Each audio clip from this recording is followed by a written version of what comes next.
Welcome to Starbound, where every star tells a story. Have you ever considered what happens when a galaxy questions humanity's compassion? Let's get into the story. Admiral Jason Clark gripped the polished obsidian armrest so tightly his knuckles turned white. Not from fear, no, but from simmering rage. The grand summit hall, buzzing with 1,000 alien voices, felt more like a battlefield than a diplomatic forum. Compassion, Admiral. You must be joking, rasped the tundral delegate.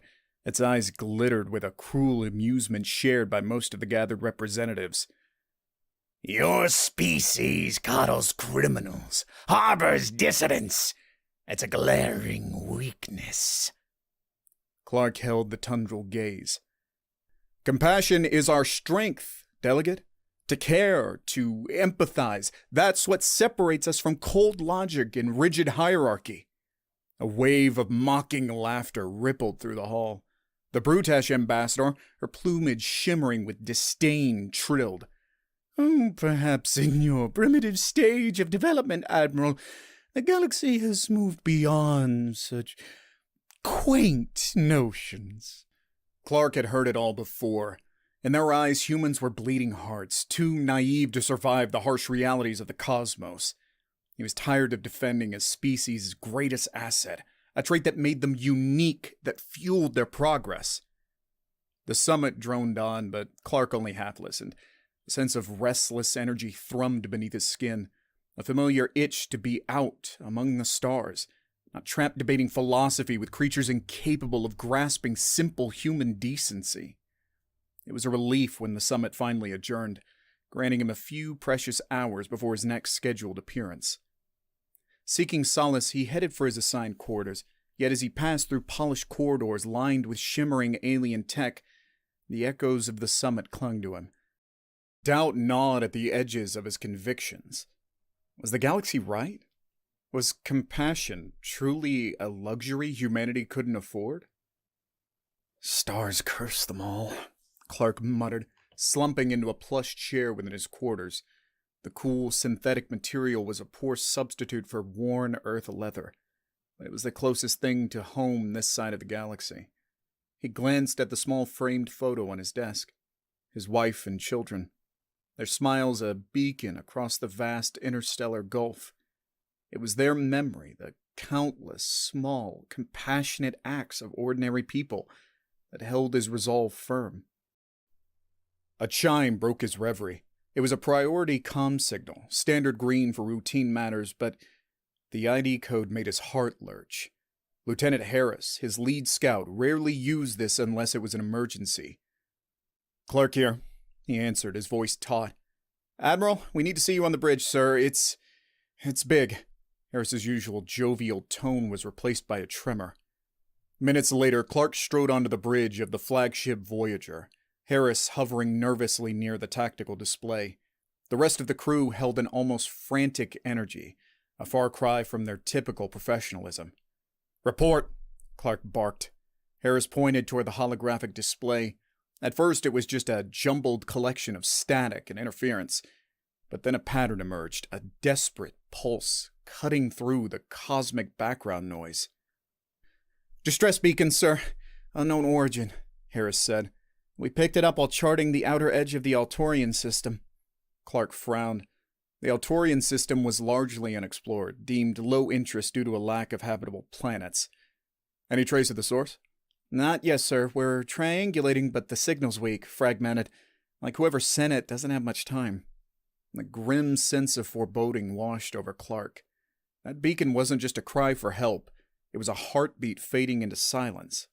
He faced a choice. A defining moment, not just for himself, but for humanity. Ignore the plea and uphold the galactic status quo, or risk everything on a species they didn't even know existed. Clark's mind raced. Orders from high command were clear. Avoid first contact without prior approval, especially in fringe systems with no strategic value. Deviating from protocol could mean severe censure, perhaps even the end of his career. Yet, could he live with himself knowing he turned his back on a species in desperate need? "How strong is the signal?" he asked, his voice cutting through the bridge's tense silence. Growing faint, Admiral. If we don't act soon, it might go dark altogether, Harris replied, worry lines etching his youthful face. The crew turned to him, their expressions mirroring his own inner turmoil. These men and women weren't simply soldiers. They were explorers, humanitarians at heart. To abandon a potential civilization in its hour of need, it was unthinkable. Yet the rules were there for a reason, weren't they? Uncontrolled first contact situations had led to misunderstandings, wars, even extinction events in the galaxy's long and turbulent history. Still, that flicker in his crew's eyes, it ignited something within him. Clark had always been more than just a military commander. He was a believer in the boundless potential of humanity. If anything defined them as a species, it was the spark of compassion, that drive to protect, to heal, even in the face of the unknown. Set a course for the signal's origin, Clark commanded, his voice firm. Maximum warp until we can ascertain the situation. A flicker of surprise, then relief, replaced the crew's apprehension. Voyager surged forward, thrusters cutting through the silent expanse of space like a blazing comet. With every astronomical unit crossed, Clark felt the weight of his decision settle heavier on his shoulders. The potential consequences were astronomical, even for an experienced admiral. The galaxy wasn't known for its kindness, after all, but there was also a strange exhilaration, a familiar tingle of anticipation that coursed through his veins whenever he faced the unknown. This was more than duty. It was a chance to prove the galaxy wrong. As he stared out at the swirling starfield, he wondered what they would find. Was it a natural disaster, an attack by a hostile force, or something else entirely? The galaxy held countless mysteries, but none tested his conviction like this, the very essence of human compassion against the cold indifference of the cosmos. Voyager surged through uncharted territory, the distress beacon growing clearer with every passing hour. The bridge was a whirlwind of controlled chaos, navigation charting their path, sensor teams analyzing the signal fragments, and tactical formulating potential response plans. Despite the urgency, Clark enforced a measured pace. Any misstep now could escalate a delicate situation into a full-blown disaster. Any luck decoding the signal? He asked Comms Officer Lee. The young woman shook her head, her brow furrowed in concentration. It's scrambled, sir. Not encryption, more like damage. But they're in linguistic patterns. We're running them through the universal translator. Clark paced the command deck, his boots thudding softly against the metallic floor. His instincts, honed by countless missions, told him this was no simple distress call. The sheer desperation within the fragmented transmission spoke of an extinction-level event. But what could threaten an entire species so completely? Hours turned into a full day, then two. The restless thrum of Voyager's engines echoed the rising tension within Clark. The unknown was always a daunting prospect, but the knowledge that lives hung in the balance magnified the pressure 100-fold. Finally, Lee's voice cut through the tension. Admiral, I think I have something. Clark rushed to her station. Glowing lines of an unfamiliar script filled the display, interspersed with fragments of translation into galactic standard. Imminent catastrophe. Planetary aid. The words were broken, halting, but the underlying plea was unmistakable. Source? Clark demanded. Single planet, Admiral. Outer fringes of the system. Minimal tech signature. We should have spotted them on our long-range scans. His eyes narrowed. A species capable of sending out a distress beacon, yet nearly invisible to standard sensors. It didn't add up. Any sign of hostile activity? Negative, sir. No unusual energy readings, no debris fields. Whatever's happening down there, it's not a war. Which left them with a far more unsettling possibility. A natural disaster of apocalyptic proportions.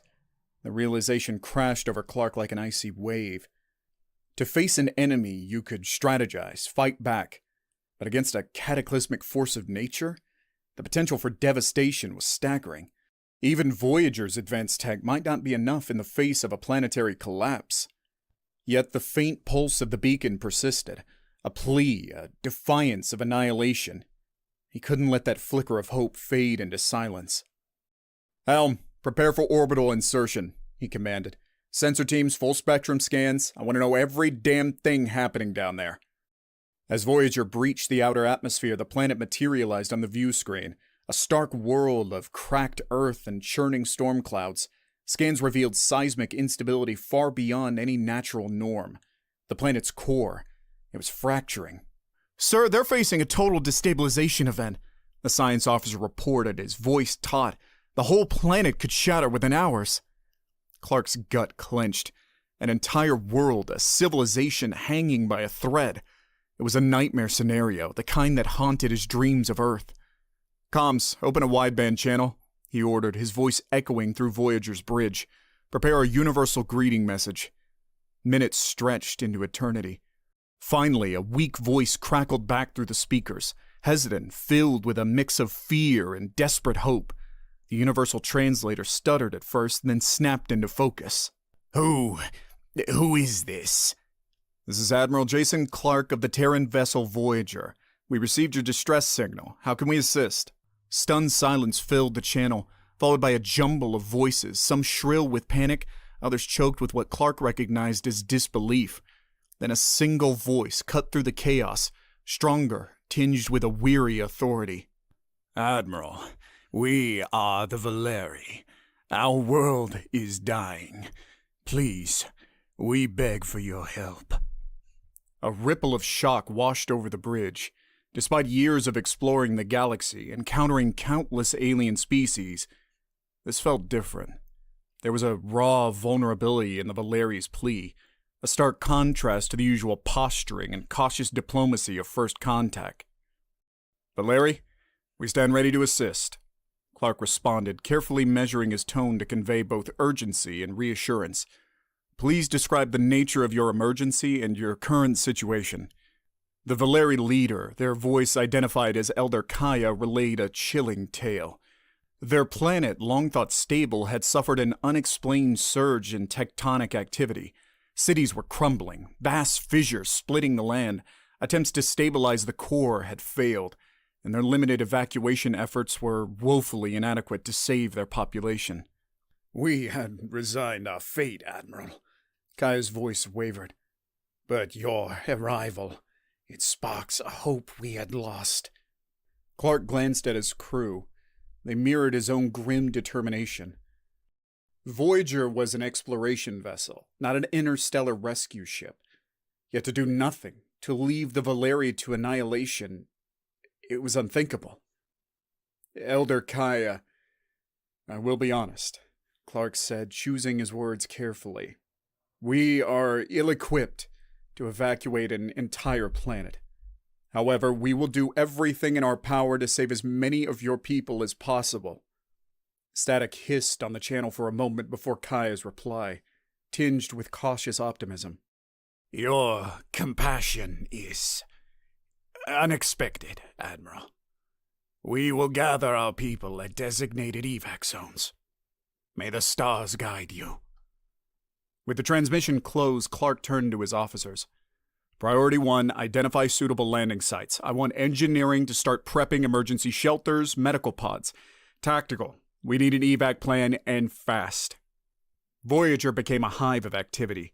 The crew wasn't just following orders, they were driven by a deep, primal instinct to preserve life. Clark felt a surge of pride, not only in his crew, but in humanity as a whole. This, he realized, was more than galactic politics.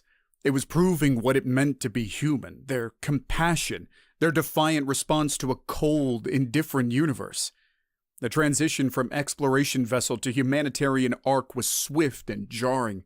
Voyager's corridors, usually echoing with the hum of scientific analysis, now thrummed with the chaotic energy of disaster relief.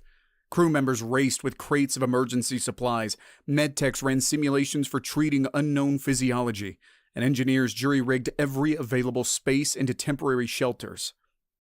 Clark paced the command deck, his admiral's uniform feeling more like a straitjacket than a symbol of authority. He desperately needed more information.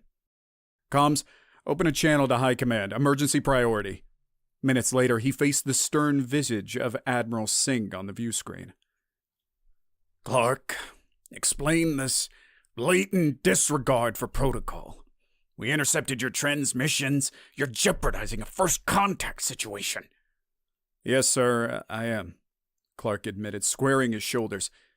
Permission to transmit situation report? Singh glared but waved a curt assent. Clark relayed what they'd learned, the impending planetary collapse and the sheer desperation of the Valeri. When he finished, the comm line was filled with a tense silence. The Council will not tolerate this level of risk, Singh finally declared, his voice clipped. You are ordered to withdraw immediately. Let this species meet its natural fate. The words echoed in Clark's eyes, a cold reminder of the galaxy's indifference. With all due respect, sir, I refuse that order. The Valeri are a peaceful people facing extinction. I won't abandon them. You have orders, Clark. This is insubordination, barked Singh. Clark took a deep breath. This moment would define his career, possibly end it. Sir, he said, his voice firm, I swore an oath to protect lives. That oath didn't specify they had to be human. The comm signal cut off abruptly. He stood alone on the bridge, the weight of his defiance almost unbearable. Now, they were truly on their own. Helm, plot a landing trajectory, he ordered. We're going planet side. The descent through the doomed planet's atmosphere was a trial by fire. Storms lashed Voyager's shields, seismic tremors rattled the ship, and the ground below was a jagged canvas of crumbling cities and splitting chasms. Even with advanced inertial dampeners, the crew was jostled mercilessly, their professionalism doing little to hide streaks of genuine fear. Clark stood rigid on the bridge, staring as targeted landing zones shifted and warped beneath them. Each violent tremor might erase a potential safe haven, another beacon of hope snuffed out before they can even reach it. Sensor update, he barked, clinging to the command chair. Sir, the ground instability is worsening, Lieutenant Harris reported, his youthful face pale but focused. We're losing potential sites by the minute. Clark glanced at the tactical display. Hundreds of green dots representing Valeri evacuees swarmed towards designated zones, a desperate countercurrent against the planet's death throes. Thousands more blinked frantically in the depths of collapsing cities. Too far, too late. Every dot was a life, the impossible scale of the disaster crushing Clark's resolve like gravity. Helm, lock in on the 3 largest clusters, he commanded, his voice sharp against the backdrop of the ship's straining groans. No matter the risk, we're getting our people topside. Admiral, with respect, these zones are practically inactive fault lines, the helmsman yelled over the commotion. Landing there is suicide! Then it's a suicide mission, Clark shot back. We didn't come all this way to play it safe. Now execute my damn order! A flicker of awe replaced the fear on the helmsman's face. He saluted and brought Voyager around in a groaning arc. The bridge crew, inspired by their admiral's defiance, fell into line. Humanity, it seemed, wasn't just about compassion. It was also about an insane, stubborn refusal to accept defeat. The first landing was a symphony of chaos. Voyager descended through a whirlwind of ash and debris, repulsor beams barely keeping the unstable ground at bay. Shelter pods and medical units were deployed the moment the ramp hit dirt, crew members shouting over the roar of geological fury as the first wave of Valeri evacuees surged on board. They were a disheveled sight, scaled skin smudged with soot, eyes wide with a mix of terror and fragile hope. Children wailed, elders stumbled, and yet Clark saw an echo of humanity in their fear, a stark reminder that behind the unusual biology beats hearts just as vulnerable, dreams just as precious. He supervised personally, guiding the dazed Valeri, the touch of his hand on a scaled arm a gesture of reassurance across the species divide. Yet for every life they ushered aboard, 100 more remained trapped on the dying world. Back on the Voyager, the bridge was transformed into a triage and command center. Valeri medical knowledge, patchy as it was, combined with human adaptability to treat injuries and shock. Crew bunks were offered without hesitation, standard rations adjusted and augmented with emergency supplies. Voyager was stretched beyond any designed purpose, the ship groaning as much from the physical strain as the sheer weight of lives crammed into every corner. The landings were a relentless cycle of life and death. For every evac zone salvaged, 2 more collapsed into the abyss. The bridge crew functioned on adrenaline and willpower, their faces a reflection of the mounting exhaustion and heartbreak. Harris, the ever-present spark of youthfulness now extinguished, slumped over his tactical console. "Sir, the core fractures are critical," he mumbled, barely audible over the roaring static.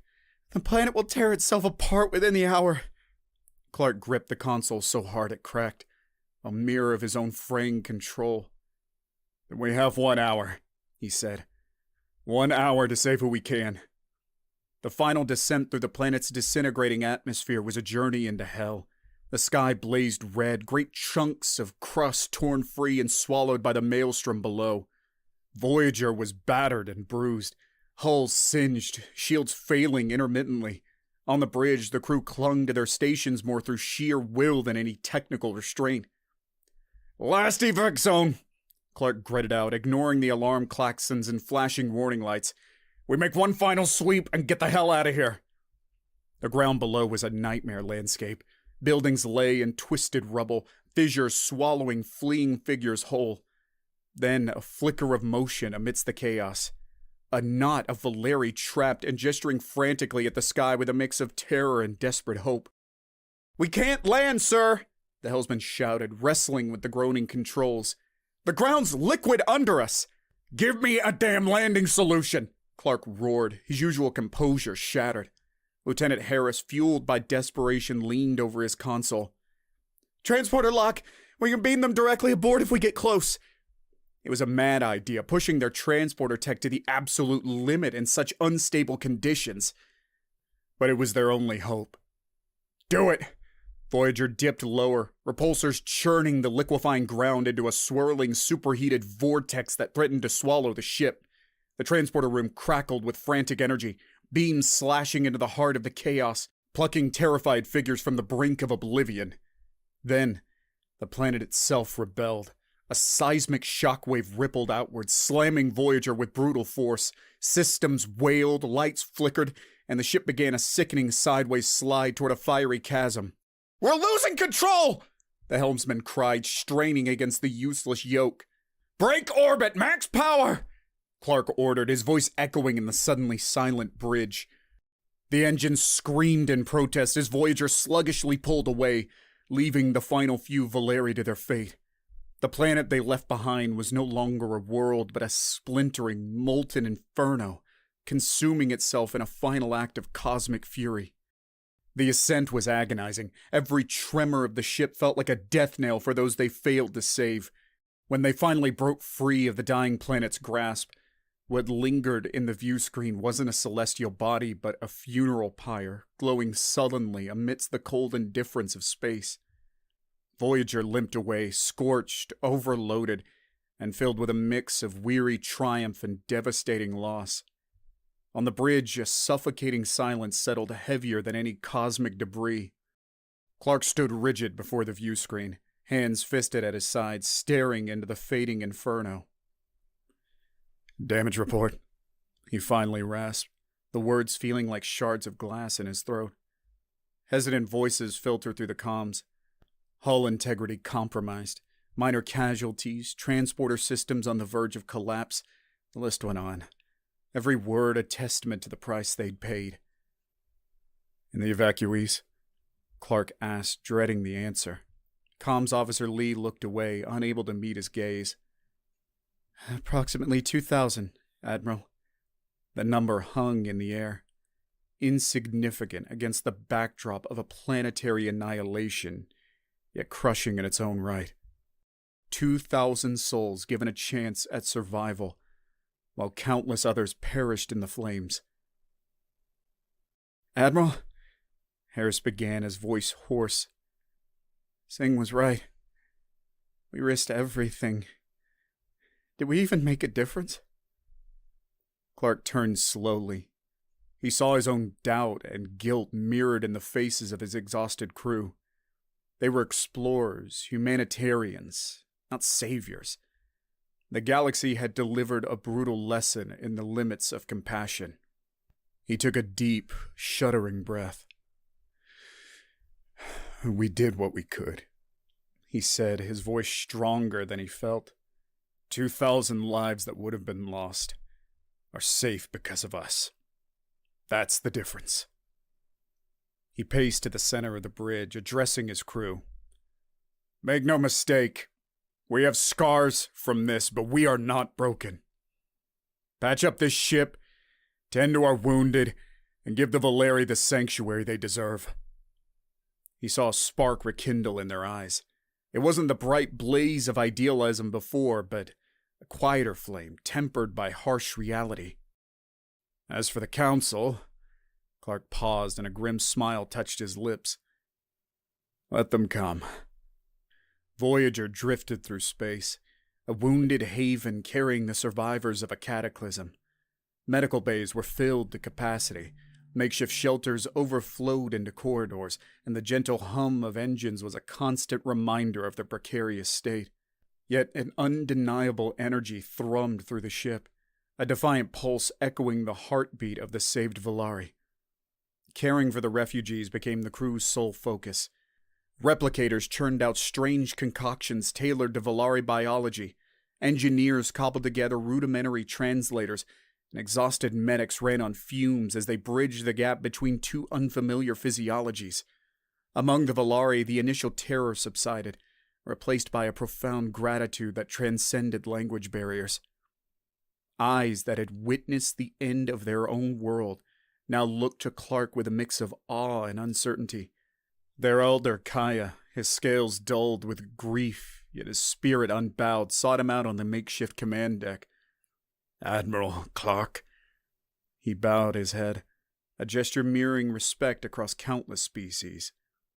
Your actions, they defy understanding. We did what had to be done, Elder. No more, no less, he replied, his exhaustion finally catching up to him. Yet you faced your own doom, to save a people unknown to you. Why? Clark paused, searching for words the translator might never truly convey. Compassion isn't logical, Elder. It's a force within us, as vital as any drive to survive. It fuels our actions, sometimes even against reason. Kaya tilted his serpentine head, the action strangely endearing. The Council scoffed at your compassion, called it weakness. Yet here we stand, alive because of it. He stared at the dim outline of their lost planet through the viewport. Maybe. Or maybe we're just damn fools who don't know when to quit. The Elder let out a sound surprisingly like a chuckle. Perhaps, Admiral. There is wisdom in such foolishness. The trial that followed was as much political as physical. Voyager limped back into known space, carrying news of a humanitarian mission gone rogue. Clark, prepared to face a court-martial, was instead greeted by a tidal wave of galactic controversy. The Council raged, demanding reparations and citing reckless endangerment. Yet voices Clark had never expected rose in his defense.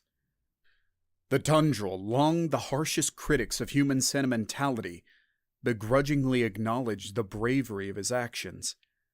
The Brutash, their initial disdain replaced by a grudging intrigue, saw a potential propaganda windfall, a tale of survival fueled by an alien concept. And most importantly, the Valeri. Their rescued voices, barely a trickle at first, grew into a chorus that drowned out the Council's outrage. The galaxy was forced to witness the undeniable results of human compassion, a species on the brink, now given a future.